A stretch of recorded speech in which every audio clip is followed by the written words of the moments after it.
Hello दोस्तों, आप लोगों का स्वागत है आपके अपने यूट्यूब चैनल महादेव पाठशाला पर। और जैसा कि मैंने आज सुबह आपसे बोला था वीकली करंट अफेयर्स पढ़ाते हुए कि मैं आपके लिए एक एमसीक्यू लेके आऊँगा करंट अफेयर्स का।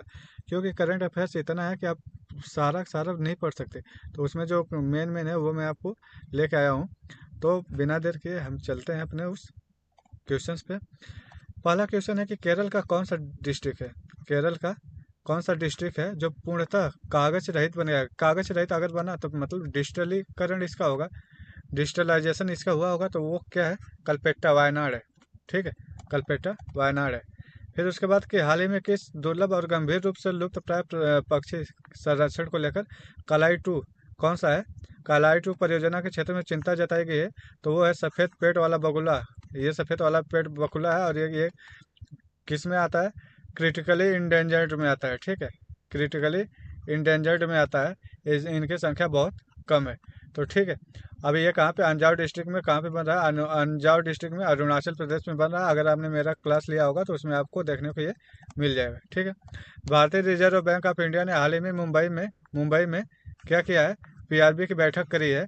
तो ये किस नियम के अंतर्गत किया गया है? 2007 में जो नियम आया था भुगतान और निपटान प्रणाली अधिनियम, उसके तहत किया गया है। और इसकी अध्यक्षता किसने किया था? तो आरबीआई के गवर्नर ने, आरबीआई के गवर्नर ने। ठीक है, प्रधानमंत्री नरेंद्र मोदी द्वारा वाराणसी में आयोजित किस राष्ट्रीय खेल का आयोजन किया है? तो वो है 72वां राष्ट्रीय वॉलीबॉल टूर्नामेंट का आयोजन किया है। कहाँ पे? वाराणसी में। दोहा में आयोजित विश्व ब्लित्ज एंड रैपिड भी ले लीजिए, रैपिड और ब्लित्ज दोनों शतरंज चैंपियनशिप का खिताब किसने जीता 25 का? तो ये भाई साहब मैग्नस कार्लसन। ठीक है, मैग्नस कार्लसन ने जीता। ये मेरा यूट्यूब चैनल है, अभी यहाँ पे 66 से बढ़ करके अभी 77 सब्सक्राइबर हो गए हैं। अगर आपको वीडियो पसंद आती है तो आप इसको लाइक करिए, सब्सक्राइब करिए और ज़्यादा से ज़्यादा शेयर कीजिए, ताकि आप लोगों को जानकारी मिलती रहे। ये मेरा महादेव पाठशाला जो है ऑफिशियल टेलीग्राम चैनल है। और यहाँ पर आप जुड़ जाइए। और यहाँ पे मैं सब बहुत सारे क्वेश्चंस भी डालता रहता हूँ, और जहाँ जो चीज़ें यहाँ पे मैं पढ़ा रहा हूँ वो पीडीएफ के रूप में वहाँ पे डालता हूँ। तो आपको सब चीज़ें एक ही जगह पे मिल जाएगी। आप इस लिंक पे क्लिक करिए और सीधा टेलीग्राम चैनल में लैंड करिए। ठीक है, छठा क्वेश्चन है कि सांख्यिकी और कार्यक्रम कार्यान्वयन मंत्रालय द्वारा लॉन्च किए गए नागरिक केंद्रित शुभंकर मास्कॉट का नाम क्या है? तो ये भाई साहब सांख्यिकी और यही जो मंत्रालय है ना, कार्यान्वयन मंत्रालय है, यही एनएसओ इसी के अंतर्गत आता है। एनएसओ क्या है? नेशनल नेशनल स्टेटिस्टिक्स ऑफिस है। मैं ज़्यादा बताऊंगा नहीं आपको। ये क्या करता है? ये ग्रोथ रेट बताता है। क्या है? ग्रोथ रेट के आंकड़े प्रदर्शित करता है, यानी कि निकालता है। तो अगर आपको ग्रोथ रेट संबंधी आंकड़े कौन निकालता है? एनएसओ निकालता है।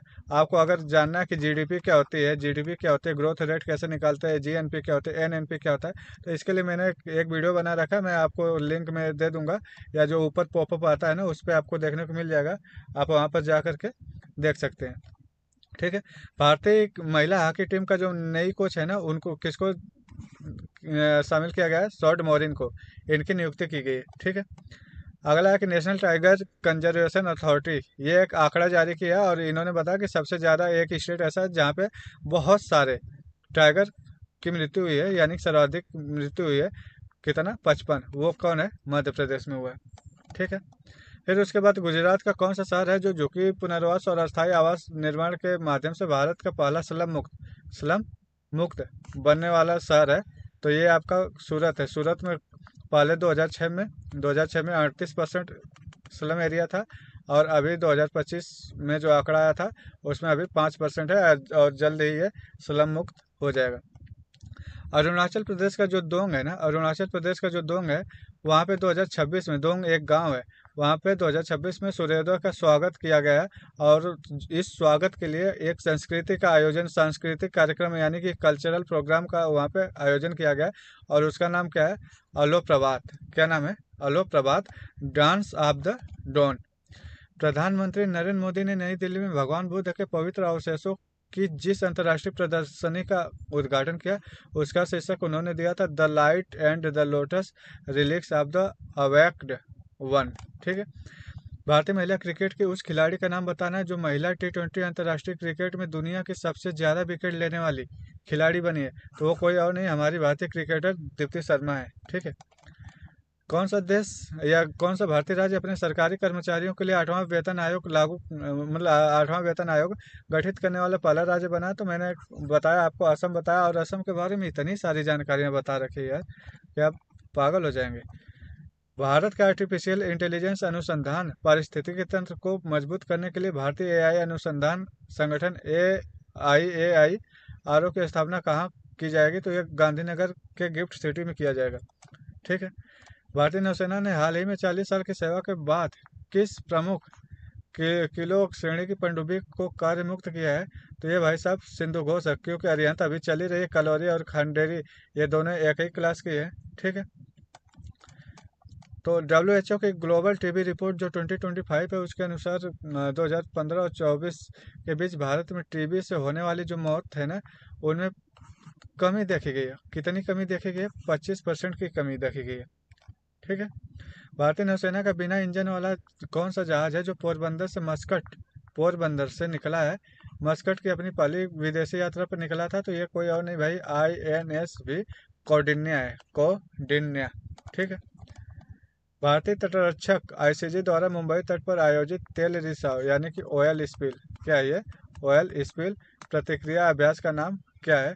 RPREX है। ये भी मैंने आपको अपने करंट अफेयर्स से मैं बताया था, बहुत सारे क्वेश्चन मेरे करंट अफेयर्स के हैं। ठीक है। भारतीय सेना के भविष्य के लिए तैयार और तकनीक संचालित बल बनाने के लिए अपने विजन के तहत वर्ष 2026 को किस वर्ष में? तो ये networking and data centricity year. ठीक है। फिर उसके बाद आता है कि भारत सरकार द्वारा प्रस्तावित बैटरी पैक आधार नंबर कितने अंकों या वर्णों का होना चाहिए? वह अंकों का एक विशिष्ट पहचान नंबर होगा। तो ये बैटरी पैक के लिए 21 नंबर, जैसे हमारा आधार कार्ड नहीं होता है, आधार कार्ड के लिए कितना नंबर होना चाहिए? 12 डिजिट होना चाहिए। तो इसके लिए कितना है? 21 डिजिट रहेगा। ये चीज़ आप ध्यान रखिएगा। तो ये 20 क्वेश्चन आपके रहे। तो ये वीडियो अगर आप देखिएगा, ये सारे क्वेश्चन बहुत ज़्यादा इंपॉर्टेंट है। तो अगर आपको वीडियो पसंद आई हो तो आप इसको लाइक करिए, सब्सक्राइब करिए और ज़्यादा से ज़्यादा शेयर करिए यार, मेहनत बहुत लगती है इन सब चीज़ों में। ठीक है।